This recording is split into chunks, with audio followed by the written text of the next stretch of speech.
నమస్తే MCTV news కు స్వాగతం. ముందుగా బులెటిన్లో హెడ్లైన్స్ చూద్దాం.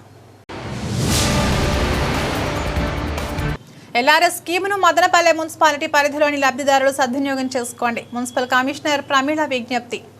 పాత ఎల్ఆర్ఎస్ అప్లికేషన్లకు కూడా ఈ అవకాశం ఉంటుందన్న మున్సిపల్ కమిషనర్. మదనపల్లె పట్టణంలోని శ్రీ వరాల ఆంజనేయ స్వామి ఆలయం నందు ఘనంగా వినాయక విగ్రహ నిమజ్జన కార్యక్రమం. ఉట్టికొట్టే కార్యక్రమంలో పెద్ద సంఖ్యలో పాల్గొన్న యువత.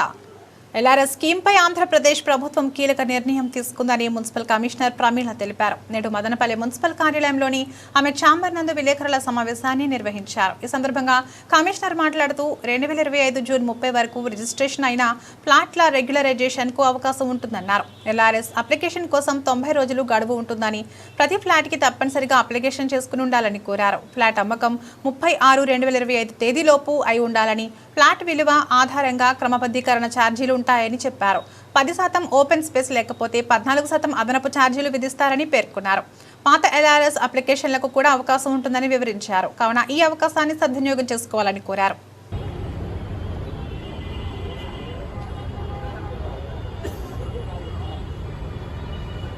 అందరికీ నమస్కారం. మన ఆంధ్రప్రదేశ్ రాష్ట్ర ప్రభుత్వం వారు అనాథరైజ్డ్గా లేఅవుట్స్ ఏవైతే వేస్తున్నారో వాటిని రెగ్యులరైజేషన్ చేయడం కోసము లేఅవుట్ రెగ్యులరైజేషన్ స్కీమ్ అనేది తీసుకురావడం జరిగింది. దీనిలో మనకి గతంలో వచ్చిన ఎల్ఆర్ఎస్ జీవో ప్రకారం కట్ ఆఫ్ డేట్ సపరేట్గా ఉంది. ఈసారి జూలైలో ఇచ్చినటువంటి జీవో ప్రకారము 30/6/2025 నాటికి లేదా దానికంటే ముందు ఎక్కడైతే లేఅవుట్ అన్అప్రూవ్డ్ లేఅవుట్ ఉండి అక్కడ ఉన్నటువంటి ఫ్లాట్ని రిజిస్ట్రేషన్ చేసుకొని ఉంటారో వారికి ఈ ఎల్ఆర్ఎస్లో రెగ్యులరైజేషన్ చేయడం కోసము మరి ఈ జీవో అనేది రావటం జరిగింది. ఈ విషయాన్ని ప్రజలందరూ గమనించి ఎక్కడైనా మీరు అన్అప్రూవ్డ్ లేఅవుట్స్లో ఈ ప్లాట్ ఏదైనా మీరు కొనుక్కొని ఉంటే దాన్ని రెగ్యులరైజేషన్ చేయించుకోవాల్సిందిగా రిక్వెస్ట్ చేస్తున్నాము. దీనికి సంబంధించి మనం అంటే గతం నుంచి కూడా ఈ జీవో మనకి ఉన్నప్పటి నుంచి మనం ఇన్ ప్రిన్సిపల్ లేఅవుట్ ప్యాటర్న్స్ అనేవి చేసి ఎవరైతే ఈ నామ్స్ ప్రకారం ఉన్నావో అవన్నీ కూడా మనం అప్రూవ్ చేయడం జరిగింది. సో ఇప్పుడు 30/6/2025 లోపు ఎవరైతే ఈ అన్అప్రూవ్డ్ లేఅవుట్స్లో కొనుక్కున్నారో వాళ్ళు కూడా అప్లై చేసుకున్నట్లయితే వాటిని కూడా రెగ్యులరైజేషన్ అనేది చేయడం జరుగుతుంది. ఈ అన్అప్రూవ్డ్ లేఅవుట్లో ఉన్న ప్లాట్స్కి మీరు వేకెంట్ ల్యాండ్ ట్యాక్స్ వేసుకోవడానికి కానీ లేదా హౌస్ కన్స్ట్రక్షన్ చేసుకోవడానికి కానీ ప్లాన్ అప్రూవల్ అనేవి ఇవ్వటం జరగదు. కాబట్టి అందరూ కూడా ఖచ్చితంగా మీరు లేఅవుట్ అనేది అప్రూవల్ అన్నా ఉండాలి. లేదు ఇప్పుడు మీరు ఎవరైనా అన్అప్రూవ్డ్ లేఅవుట్లో కొని ఉంటే దాంట్లో రెగ్యులరైజేషన్ అన్నా జరిగి ఉండాలి. అప్రూవ్డ్ లేఅవుట్లో ఉన్న ఫ్లాట్స్ కొనుక్కుంటే మనం అక్కడ సివిక్ ఎమ్యూనిటీస్ కానివ్వండి, అలాగే లైటింగ్ కానివ్వండి, రోడ్స్, డ్రైనేజ్ సిస్టమ్ ఇవన్నీ కూడా ఇవ్వడానికి పాసిబిలిటీ ఉంటుంది. ఈ అన్అప్రూవ్డ్ లేఅవుట్స్లో కొనడం వల్ల ఏమవుతుందంటే కొన్ని చోట్ల రోడ్స్ని కూడా ప్లాట్స్గా కన్వర్ట్ చేసుకోవటం, ఆ ప్లాట్స్ని అమ్ముకోవటం, తర్వాత మా దగ్గరికి ఇప్పుడు కూడా 1 or 2 లొకేషన్స్లో రావటం జరుగుతుంది. మా రోడ్డు లేకుండా చేశారు, మాకు దారి లేదు అనేది కంప్లైంట్స్ రావడం జరుగుతుంది. ఇవన్నీ కూడా అన్అప్రూవ్డ్ లేఅవుట్లో కొనుక్కోవడం వల్ల వచ్చే ఇబ్బందులు. కాబట్టి ఇవన్నీ కూడా ప్రజలు గుర్తించి ఖచ్చితంగా అప్రూవ్డ్ లేఅవుట్లోనే మీరు ప్లాట్ కొనుక్కోండి. అప్రూవ్డ్ లేఅవుట్లో ఉన్నటువంటి లేఅవుట్స్లోనే మనం అన్ని ఎమ్యూనిటీస్ కూడా ఇవ్వగలుగుతాము. అలాగే మీరు కూడా ఎటువంటి ఇబ్బంది లేకుండా ప్లాన్ అప్రూవల్స్ కూడా తీసుకోవడానికి వీలుంటుందని ఈ సందర్భంగా తెలియజేస్తున్నాను. ప్రజలకు మెరుగైన వైద్యం అందించడం కోసమే పీపీపీ పద్ధతిలో మదనపల్లిలో మెడికల్ కళాశాల ఏర్పాటు చేయడానికి రాష్ట్ర ప్రభుత్వం నిర్ణయం తీసుకోవడం జరిగిందని రాజంపేట పార్లమెంట్ అధికార ప్రతినిధి ఆర్జే వెంకటేష్ స్పష్టం చేశారు. నేడు మదనపల్లి పట్టణంలో నిమ్మనపల్లి సర్కిల్ నందున టీడీపీ కార్యాలయంలో విలేకరుల సమావేశాన్ని నిర్వహించారు. ఈ సందర్భంగా ఆయన మాట్లాడుతూ మదనపల్లి మెడికల్ కళాశాల విషయంలో ఎమ్మెల్యే రాజీనామా చేయాలని బీఎస్పీ రాష్ట్ర అధ్యక్షులు బందెల గౌతమ్ కోరడం హాస్యాస్పదమన్నారు. అలాగే ఆయన చేసిన వ్యాఖ్యలను ఖండించారు. గతంలో ఎన్డీఏ ప్రభుత్వం ప్రతి పార్లమెంట్ నియోజకవర్గానికి ఒక మెడికల్ కళాశాలను ఏర్పాటు చేయాలని, ఇందులో కేంద్రం 60%, రాష్ట్రం 40% వాటాతో పాలసీ తెస్తే రాష్ట్ర వాటా నిధులను విడుదల చేయడంలో జగన్ ప్రభుత్వం విఫలం చెందడమే కాకుండా కేంద్రం ఇచ్చిన నిధులతో అరకొర భవనాలు నిర్మించి మౌలిక సదుపాయాల కల్పన, సిబ్బంది నియామకాలు చేయలేకపోయిందన్నారు. దీంతో కాకినాడలో 2వ ఏడాది తరగతులు అద్దె భవనాల్లో నిర్వహించే దుస్థితి వచ్చిందని గుర్తు చేశారు. గత ప్రభుత్వం 17 మెడికల్ కళాశాలలు తెస్తే వాటిలో కేవలం 5 కళాశాలలకు మాత్రమే అనుమతులు ఇచ్చారని గుర్తు చేశారు. ఎన్నికల ముందు వైసీపీ అధినేత జగన్ మెడికల్ కళాశాలల పేరుతో డ్రామా ఆడారన్నారు. అదే తెలంగాణ ప్రభుత్వం అప్పట్లో విజయవంతంగా మెడికల్ కళాశాలలను ఏర్పాటు చేసుకుందన్నారు. జూలై 15న మెడికల్ కౌన్సిల్ ఆఫ్ ఇండియా సరైన భవనాలు, వసతి సౌకర్యాలు లేవని నిరాకరించిందని పేర్కొన్నారు. తెలుగుదేశం కూటమి ప్రభుత్వం ఇచ్చిన తర్వాత రాష్ట్రం ఆర్థికంగా లోటు బడ్జెట్లో ఉన్న పబ్లిక్ ప్రైవేట్ భాగస్వామ్యంతో మెడికల్ కళాశాలలు ఏర్పాటు చేయడానికి నిర్ణయం తీసుకోవడం జరిగిందని గుర్తు చేశారు. నిత్యం ప్రజల సమస్యల పరిష్కారం కోసం, నియోజకవర్గ అభివృద్ధి కోసం పనిచేస్తున్న ఎమ్మెల్యేని రాజీనామా చేయాలని కోరడంలో అర్థం లేదన్నారు. ప్రజలు ఓట్లు వేస్తే షాజహాన్ బాషా ఎమ్మెల్యే అయ్యారని ఇప్పటికైనా బురద చల్లడం మానుకోవాలని హితవు పలికారు. మదనపల్లెలో బహుజన సమాజ్ పార్టీ రాష్ట్ర అధ్యక్షులు మదనపల్లె మెడికల్ కాలేజీ విషయమే మాట్లాడుతూ మదనపల్లె శాసనసభ్యులు షాజహాన్ బాషా గారిని రాజీనామా చేయాలని ఏదైతే డిమాండ్ చేశాడో దానిని తెలుగుదేశం పార్టీ తీవ్రంగా ఖండిస్తూ ఉంది. నిజానికి మెడికల్ కాలేజీలు ఇవ్వాలన్నది ఎన్డీఏ పాలసీ. అప్పట్లో ఉన్నటువంటి ఎన్డీఏ గవర్నమెంటు ప్రతి పార్లమెంట్ నియోజకవర్గానికి ఒక మెడికల్ కాలేజీ ఇవ్వాలని నిర్ణయం తీసుకుని రాష్ట్రాలకు ఒక సర్క్యులర్ పంపించింది.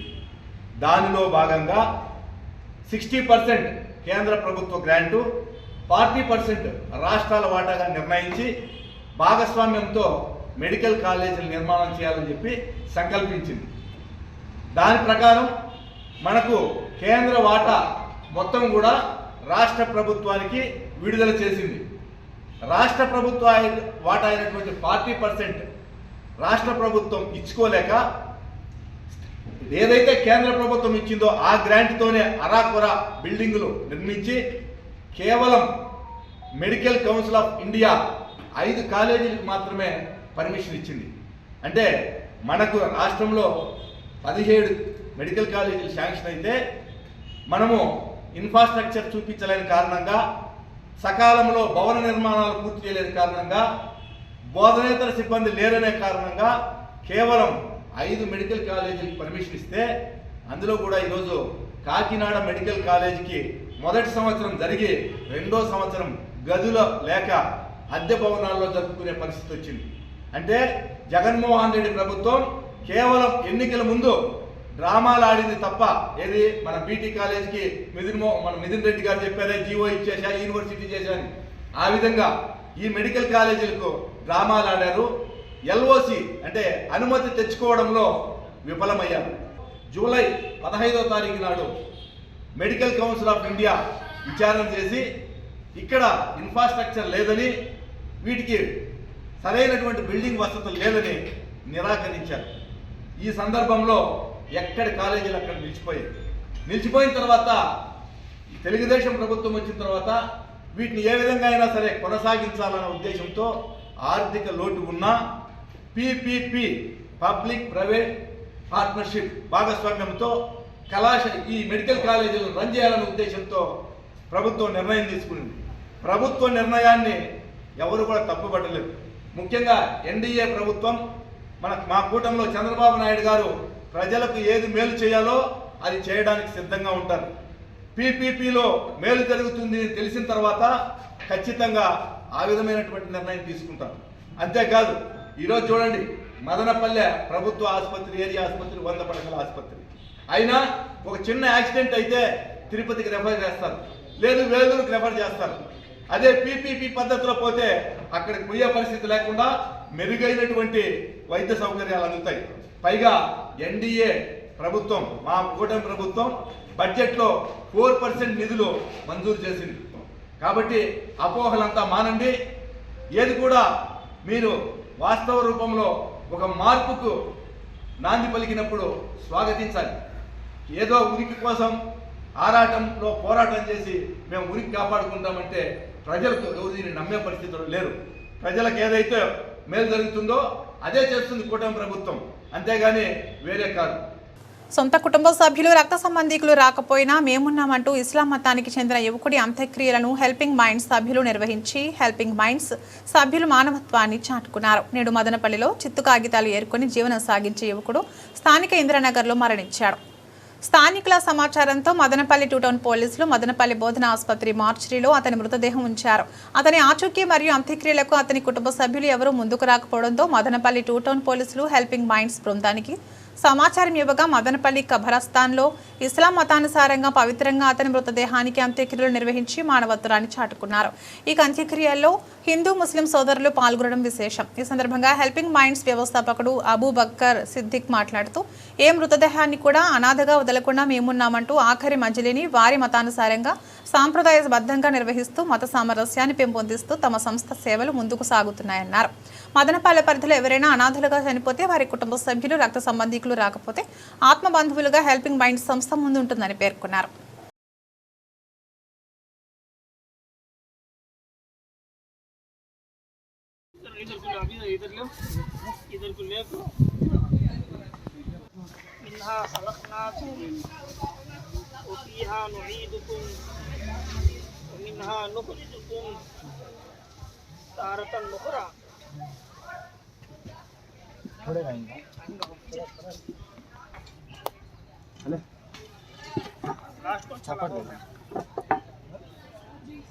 अच्छा लगा क्या पानी देना को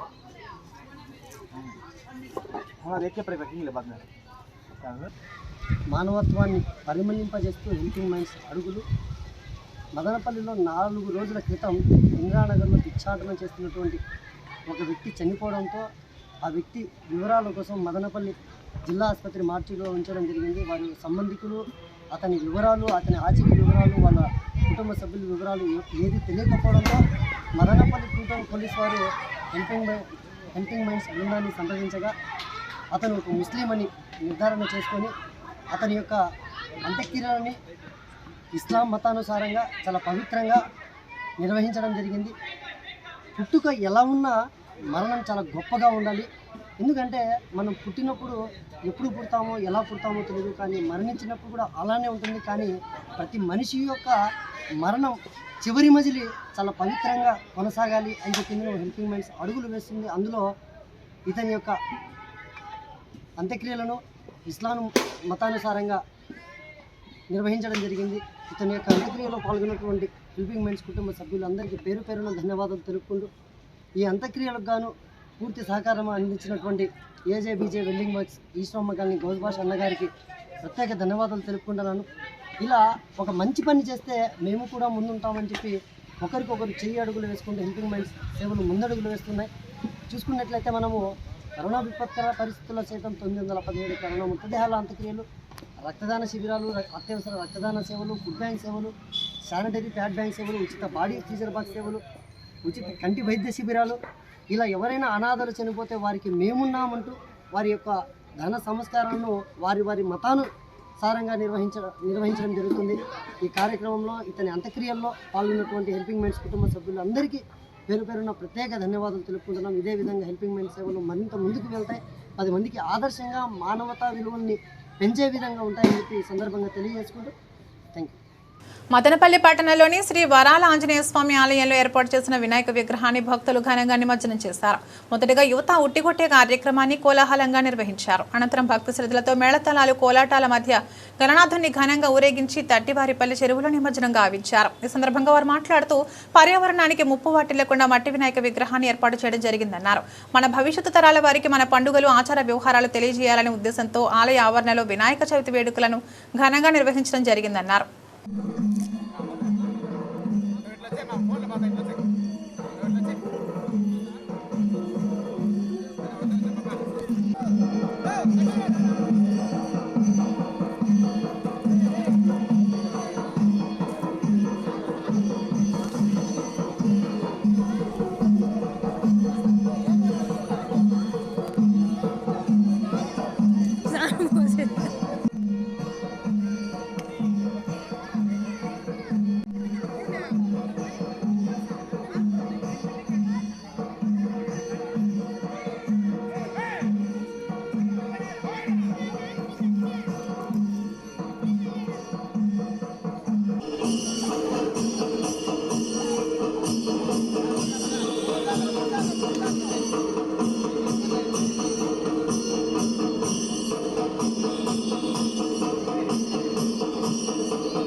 అగ్గిపెట్టి అక్కడ పెట్టిందండి.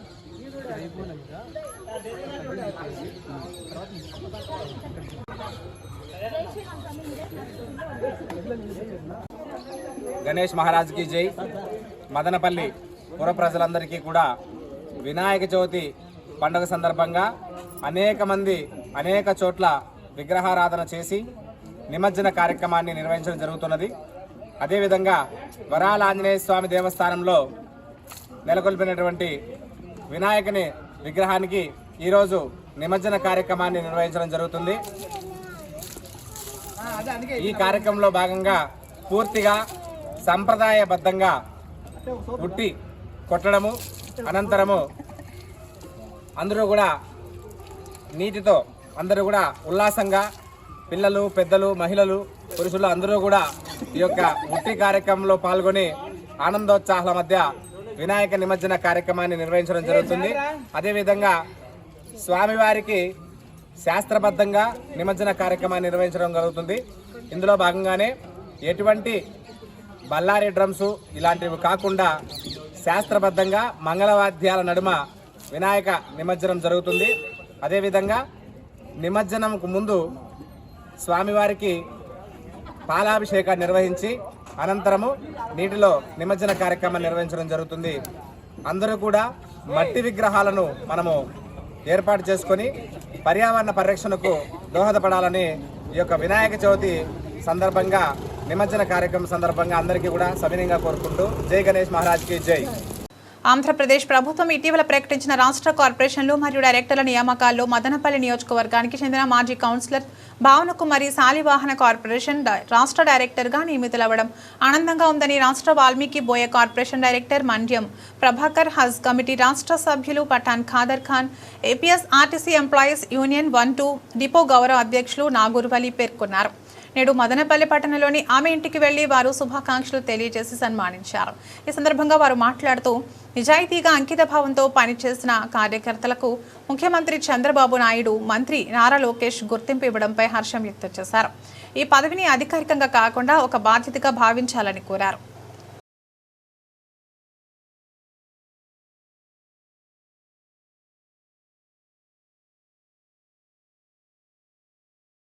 అందరం సీనప్ప, మా నాగరాణి, మా సర్పంచ్ ప్రభాకర్ అన్న, చాలామంది తెలుగుదేశం పార్టీ సీనియర్ నాయకులు, కార్యకర్తలు ఈరోజు వాళ్ళ ఇంటికి వచ్చి సన్మానించడం జరిగింది. చాలా ఆనందంగా ఉంది. నిజమైన కార్యకర్తలకు, కష్టపడిన కార్యకర్తలకు పార్టీ కొంచెం లేట్ అయినా గుర్తించి అనడానికి నిదర్శనము ఈరోజు భావన గారికి రాష్ట్ర స్థాయిలో పదవి రావడం. నిజంగా పార్టీ కష్టకాలంలో పార్టీ ఆవిర్భవించినప్పటి నుంచి కూడా అనేక విధాలుగా పార్టీకి వెన్నుదన్నుగా ఉన్న కుటుంబం ఇది. ఇటువంటి కుటుంబానికి పదవి రావడం నిజంగా మా అందరికీ పదవి వచ్చినట్టు ఆనందంగా, సంతోషంగా ఉంది. కాబట్టి ప్రతి ఒక్కరికి ధన్యవాదాలు, కృతజ్ఞతలు తెలుపుకుంటూ ఇంకా ఇటువంటి పదవులు తీసుకొని ఉన్నత శిఖరాలకు చేరుకోవాలని మనస్ఫూర్తిగా కోరుకుంటూ జై చంద్రబాబు, జై హింద్. ఈరోజు తెలుగుదేశం ఆవిర్భావం నుండి తెలుగుదేశం పార్టీకి అంకితమైన సిద్ధయ్య గారి కుటుంబంలో ఈ డైరెక్టర్ పోస్టు శాలివాహన కుమ్మరి డైరెక్టర్ పోస్టు భావన గారికి ఇవ్వడం, అది మహిళలకి ప్రోత్సహించినట్టుగా మేము ఇంకా భావిస్తున్నాం. ఇది మాకు చాలా సంతోషంగా ఉంది. ఈ విషయాలు మహిళలను ప్రోత్సహించడం అనేది ఒక తెలుగుదేశం పార్టీలో మట్టుగా జరుగుతుందనేసి ఇది మాకు చాలా ఆనందదాయకం. ఇంకా భావన గారు ఇలాంటి ఉన్నత పదవులు అలంకరించాలని కోరుకుంటున్నాం. బులెటిన్లో షార్ట్ బ్రేక్ తీసుకుందాం. India's largest silver jewellery brand అయిన ఇమాడి సిల్వర్ జ్యువెలరీ న్యూ స్టోర్ మన మదనపల్లెలో ఓపెన్ అయిపోయింది. ఆకర్షణీయమైన డిజైన్స్, అద్భుతమైన కలెక్షన్స్ తో మీ అందరినీ అబ్బురపరచడానికి సిద్ధంగా ఉంది. మరింకెందుకు ఆలస్యం, ఈ రోజే మన ఇమ్మాడి సిల్వర్ జ్యువెలర్స్ కి వచ్చి షాపింగ్ చేసేయండి. మన store address near post office circle, opposite government hospital, Madanapalle. Welcome back. Chittoor జిల్లాలో ఒంటరి ఏనుగు హల్చల్ చేసింది. ప్రస్తుతం పులిచెర్ల మండలం గడ్డంవారిపల్లి తూర్పు అటవీ ప్రాంతం మూలమడుగు చెరువుల్లో ఒంటరి ఏనుగు జలకాలాడుతోంది. నిన్న రాత్రి గడ్డంవారిపల్లి పంచాయతీ పాపిరెడ్డి గారిపల్లి వద్ద పంట పొలాలను, మామిడి చెట్లను ఆ ఏనుగు నాశనం చేసింది. ఈ ఏనుగుతో పాటు 16 ఏనుగులు ఉన్న గుంపు ఒకటి తరచూ పంటలను నాశనం చేస్తున్నాయని రైతులు ఆవేదన వ్యక్తం చేశారు. ఏనుగుల దాడుల నుండి తమ పంట పొలాలను రక్షించాలని రైతులు డిమాండ్ చేస్తున్నారు. కుంకి ఏనుగుల ద్వారా ఏనుగులను దారి మళ్లించాలని రైతులు విజ్ఞప్తి చేస్తున్నారు.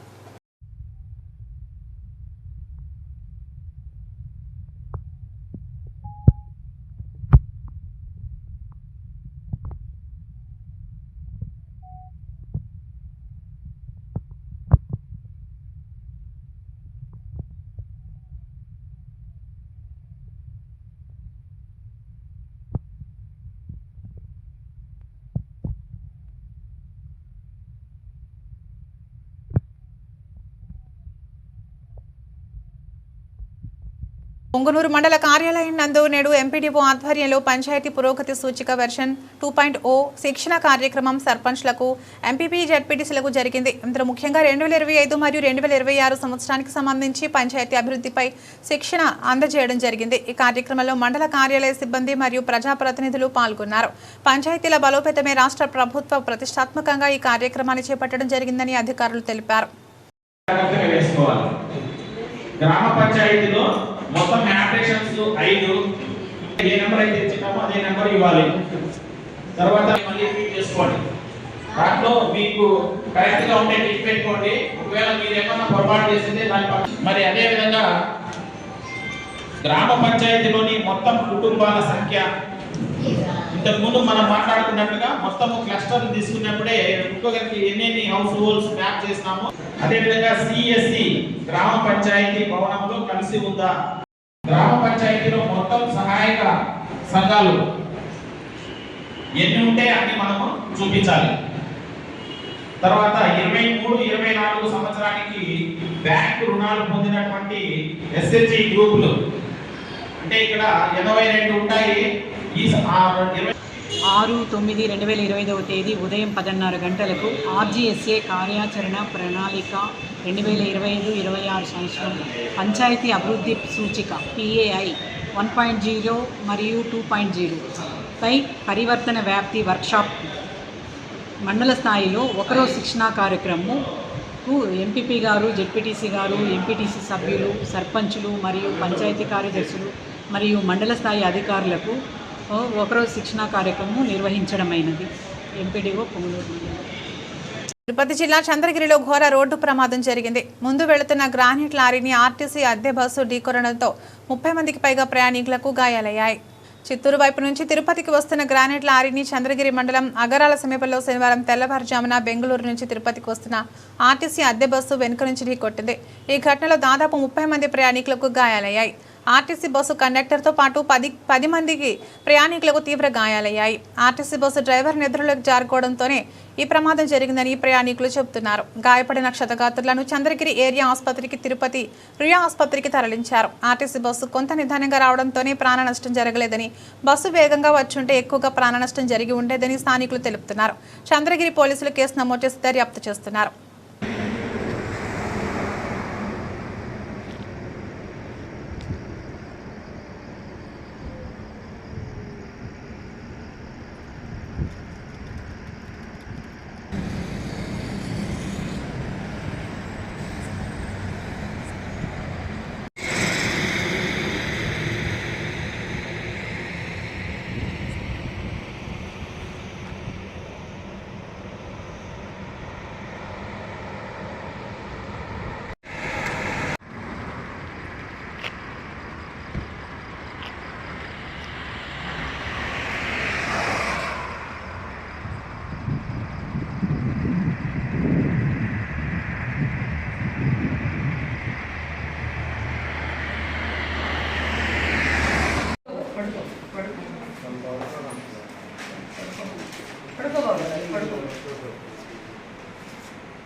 ఒక అమ్మాయి ఆవిడే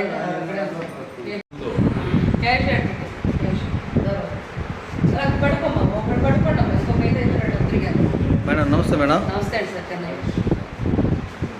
కూర్చోండి కూర్చోబా వస్తున్నాను.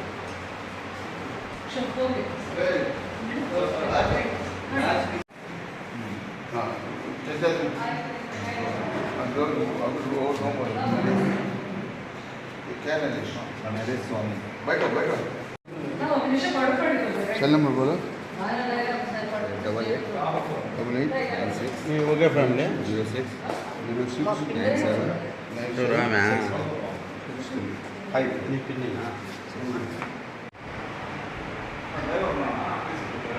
బులెటిన్ ముగించే ముందు హెడ్లైన్స్ మరొకసారి. ఎల్ఆర్ఎస్ స్కీమును మదనపల్లె మున్సిపాలిటీ పరిధిలోని లబ్ధిదారులు సద్వినియోగం చేసుకోండి. మున్సిపల్ కమిషనర్ ప్రమీళ విజ్ఞప్తి. పాత ఎల్ఆర్ఎస్ అప్లికేషన్లకు కూడా ఈ అవకాశం ఉంటుందన్న మున్సిపల్ కమిషనర్. మదనపల్లె పట్టణంలోని శ్రీ వరాల ఆంజనేయ స్వామి ఆలయం నందు ఘనంగా వినాయక విగ్రహ నిమజ్జన కార్యక్రమం. ఉట్టికొట్టే కార్యక్రమంలో పెద్ద సంఖ్యలో పాల్గొన్న యువత. ఇవి ఇప్పటివరకున్న బులెటిన్ అప్డేట్స్. మరో బులెటిన్లో మళ్ళీ కలుద్దాం. నమస్తే.